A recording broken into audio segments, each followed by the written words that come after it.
After the crash of two Boeing aircraft killed nearly 350 people worldwide in 2018 and 2019, a grand jury indicted Boeing's former chief technical pilot on the 737 MAX program, Mark Faulkner, on fraud charges. Charges against Faulkner came after Boeing executives struck a deferred prosecution deal with the federal government, in which the company acknowledged fraud and criminal misconduct in exchange for a meager fine of $244 million, and more specifically, the legal exoneration of Boeing's more senior management. Then in June, the government's lead prosecutor in Boeing's prosecution and eventual sweetheart deal, Erin Neely Cox, left her public position in June and took a job with Kirkland & Ellis. Guess what? The firm leading Boeing's criminal defense and literally the richest law firm in the world. So that's probably not good. There are real ethical guidelines around whether or not you're allowed to switch in the middle of a case. So you have to wait until this is over. So I guess this means this is over for Boeing.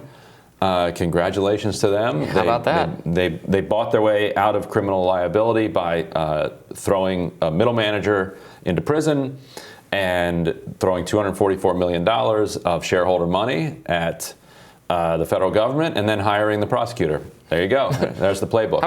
How about them? Does that sound like justice to you, Kim? And it is going to set a precedent, I would imagine, for future companies that say, oh, crap. I mean, if we're facing some charges or some liability for something, then this is the way we solve the problem, right? Is we just go ahead and hire out the prosecutor, close the case down, throw some money at it. And like you said, Ryan, throwing a middle management person and saying, okay, this is the person responsible for this catastrophe. This is a par for the course, I guess, that these big companies can get away with literally murder. Yeah, this is the full playbook. This is all of it right there. The fall person, the meager fine, and then the revolving door corruption. Yeah, it's very bad. This is exactly the kind of thing you need to proactively prevent. You need to have some laws to prevent. But this shows how even, and I'm willing to want kind of reform or something done about this, but you have to be so specific. There will always be ways for major companies like Boeing to get out of liability, to get out of legal risk, to evade criminal prosecution by doing things.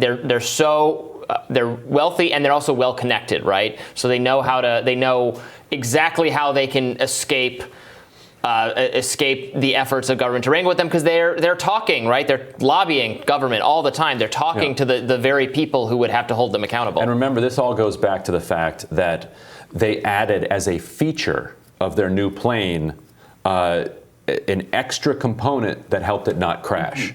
That was a feature that you had to purchase. So they were upselling people. Like, here's the plane. It might crash. Oh, gosh. We have this extra component that will tell when it's about to crash, and it will write the thing. That's going to cost extra money. So when the planes that didn't have that crashed. Yeah. That's absurd. And what's really crazy about this case is that the person that they're saying is, the fall guy for this whole fiasco is potentially going to be facing 20 years in prison. They're saying that he essentially committed an act of fraud with the regulators, maybe lying or distorting some of the parts of the airplane. And what's crazy about that is, how did they not have other control? How could it be one guy?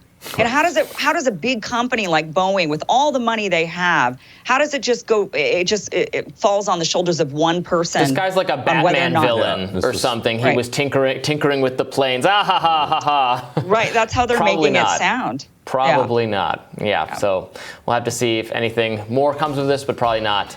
We'll have more Rising after this.